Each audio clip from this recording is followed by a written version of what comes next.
साल 2023 के अगस्त महीने में बागेश्वर के गरुड़ इलाके के अमस्यारी गांव में रहने वाले 15 साल के भास्कर को उस दिन स्कूल के लिए देरी हो रही थी। वहीं उसके गांव में रहने वाली उसकी चचेरी बहन नीतू और उसकी सहेली भी आज स्कूल देरी से निकले। तीनों साथ साथ चल रहे थे। रास्ते में भास्कर को उसका दोस्त दीपक मिलता है, जिसके बाद वो दोनों एक साथ स्कूल की तरफ बढ़ने लगे। अब भास्कर और उसका दोस्त उसकी बहन और उसकी सहेली से कुछ आगे चलने लगे। भास्कर और नीतू के बीच चलते चलते फासला पड़ गया। भास्कर स्कूल पहुंचने की जल्दी में बेहद तेजी से अपने दोस्त के साथ आगे बढ़ने लगा और उसकी बहन और उसकी सहेली पीछे छूटने लगी। तभी भास्कर को ऐसा लगता है कि जैसे उसकी बहन उसे पुकार रही हो। उसे उसकी बहन नीतू की आवाज सुनाई देती है। वो पीछे मुड़ता है तो उसे अपनी आंखों पर यकीन नहीं होता। उसकी बहन और उसकी सहेली जमीन पर पड़े हैं और एक गुलदार ने उन्हें दबोचा हुआ है। वो उन दोनों लड़कियों की पीठ पर उन्हें दबोचे हुए अपने नाखूनों से वार कर रहा था। मैं उस दिन थोड़ी मैं और वो हम दोनों चारों लोग लेट हो गए थे हमको। तो हम फास्ट तेज़ी से जा रहे थे स्कूल को। तो हम तेज़ी से स्कूल को जा रहे थे तो हमने देखा वो दोनों बहुत धीरे धीरे आ रहे थे। तो मैं और मेरा साथी दीपक था, दोनों आगे को चले गए। जब हम लोग आगे को बढ़ रहे थे तो पीछे से वो चिल्लाई भास्कर भाग करके।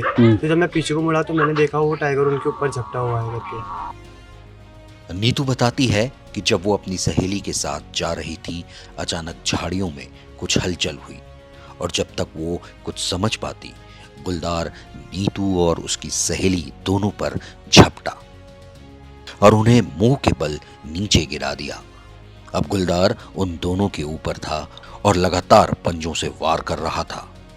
उस दिन को याद करते हुए नीतू बताती है कि उस समय बाघ का खतरनाक जबड़ा और उसके पैने दांत उसे आज भी अच्छी तरह से याद हैं। उसने जोर से भास्कर को पुकारा और फिर वो बेहोश हो गई और उसके बाद क्या हुआ उसे कुछ याद नहीं। तब देखते ही चिल्ला गई थी तो वो सीधे झपट गया था। उसने हमको भी गिरा दिया झपट के। फिर चक्कर सा आ गया था तो हम गिर भास्कर गए थे। भास्कर बोलते ही इसको हाँ, चक्कर आ गया। भास्कर बोला तो फिर डायरेक्टली चक्कर आ गया था तो हम गिर गए। गिर गए फिर आप। उसके बाद कुछ याद है? उसके बाद तो भास्कर ने शायद पत्थर मारा है। वो आपको याद नहीं? ना वो याद नहीं। अपनी बहन से कुछ कदमों की दूरी पर भास्कर ये देखकर सकते में आ गया। उसे पहले पहल ये समझ नहीं आया कि वो आखिर क्या करे, लेकिन वो एक चीज जानता था कि उसे अपनी बहन को बचाना है। उसने अपने आसपास किसी ऐसी चीज की तलाश के लिए नजरें घुमाई जिससे वो अपनी बहन की जान बचा पाए। वो आसपास लकड़ी खोजने लगा, लेकिन जब लकड़ी नहीं मिल पाई तो सड़क पर पड़े पत्थरों पर उसकी नजर गई। इन पत्थरों को उसने अपना हथियार बना लिया। उसने एक के बाद एक गुलदार पर पत्थर फेंकना शुरू कर दिया। कुछ पत्थर गुलदार के मुंह और आंख पर लगे, जिसके बाद वो भास्कर की तरफ देख गुर्राया, लेकिन भास्कर नहीं रुका। वो लगातार पत्थर फेंकता रहा और आखिर में गुलदार उसकी बहन और उसकी सहेली को छोड़कर भाग खड़ा हुआ, लेकिन भास्कर अभी भी नहीं रुका।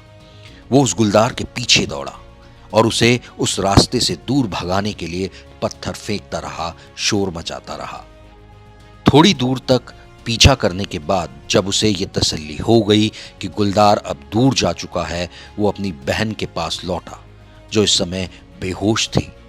उसके बाद उसे वो सुरक्षित जगह तक ले गया।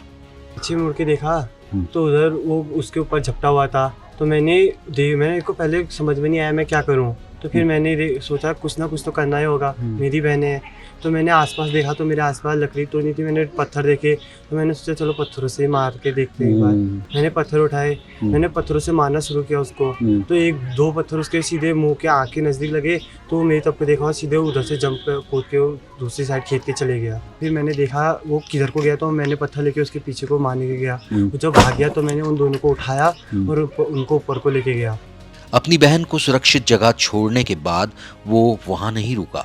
वो दौड़कर उसी जगह दोबारा लौटा। दरअसल इस समय छोटे बच्चे इसी रास्ते से स्कूल की तरफ जा रहे थे। वो एहतियातन इन बच्चों को आगाह करने के लिए वहां पर पहुंचा और उन्हें गुलदार की मौजूदगी पर खबरदार करने लगा। कुछ समय बाद गांव वाले भी वहां पहुंच गए और फिर एक बार दोबारा से इलाके को छाना गया और जब ये तय हो गया कि गुलदार आसपास नहीं है तो सभी वापस चल दिए। नीचे से और बच्चे आ रहे थे, तो मैंने बोला मैं इनको रोकता हूँ, तो ऊपर उनको छोड़ के आया कि कहीं वो वापस आ गया तो इसलिए हमारे यहाँ बोला जाता है कि बाघ दोबारा फिर उसको लेके जाता है मतलब। तो इसलिए मैंने बोला तो इसको पहुंचा, कहीं नीचे से छोटे बच्चे आ रहे थे, तो मैं ऊपर से चिल्ला रहा था कि ऊपर को मत आओ करके उनको रोक रहा था उन छोटे बच्चों को। तो वो ये क्या स्कूल जाने का टाइम था या जाने का टाइम? फिर हम ऊपर से लोग आए नीचे को कि क्या हुआ कैसे हुआ, तो हमने उनको बताया। फिर हम सब उधर उधर को घूमे कि किधर को गया करके, कहीं और आबादी वाली क्षेत्र को नहीं आ गया करके। तो हम उसको भगाने के लिए हल्ला बुल्ला। तुम भी गए? हाँ, फिर उनके पीछे फिर ऊपर से टीचर लोग आए और हमको फिर हॉस्पिटल पहुँचाया। भास्कर से जब पूछा गया कि इस घटना के बाद क्या गुलदार से किसी तरह का डर उसे लगता है, उसका सीधा जवाब था नहीं।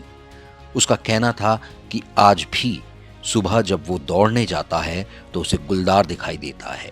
उसका कहना है उसके घर के आसपास भी उसने कई बार गुलदार देखा है और अब वो उनके लिए सामान्य बात हो गई है। लेकिन नीतू के साथ ऐसा नहीं है। इस घटना के बाद से अब तक वो दहशत में है। दिन में भी वो अकेले कमरे में नहीं रह पाती। उसे गुलदार के आ जाने का डर लगता है। सर्दियों के मौसम में जब धुंध छाई रहती है तब वो अकेले स्कूल नहीं जा पाती, उसे स्कूल छोड़ना पड़ता है। डर सा लगता है, मतलब आजकल भी आता है ना बाघ, बहुत डर लगता है। डर सी लगती है कभी कभी, मतलब बहुत बार होता है सपने में, तो बहुत बार झपटता है। और दिन में भी कभी डर लगता है जैसे अकेले हो घर में? हाँ, तो थोड़ा बहुत तो लगता है। नहीं, जैसे आप बाहर भी नहीं हो, कहीं घर पे ही हो, तब भी लगता है? उत्तराखंड में गुलदारों के हमलों की घटनाएं बढ़ती जा रही हैं और ज्यादातर इसका शिकार छोटे बच्चे हो रहे हैं। गुलदार अब घर के आंगन तक पहुंच रहे हैं और आंगन में खेल रहे मासूमों को अपना शिकार बना रहे हैं।